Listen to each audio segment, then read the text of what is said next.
আমরা যদি প্রশ্ন করি রব্বুল আলামিন আজানের ভিতরেও তোমার নাম, নামাজের ভিতরেও তোমার নাম, ইকামতের ভিতরেও তোমার নাম, দোয়ার ভিতরেও তোমার নাম, দুরূদ শরীফের ভিতরেও তোমার নাম, তাআব্বুস তাসমিয়ার ভিতরেও তোমার নাম রব্বুল আলামিন। খানা যখন খেতে বসবো তখনও তোমার নাম।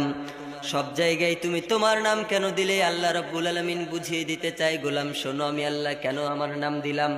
কারণ বান্দা তুমি যখন পৃথিবীর জমিনে পরীক্ষা দিয়ে 50 বছর, 60 বছর, 70 বছর হায়াতের জিন্দেগি পার করে অতিবাহিত করে তুমি যখন 3.5 হাত মাটির কবরে যাবে, তোমার সর্বপ্রথম প্রশ্নই হচ্ছে মান রব্বুকা।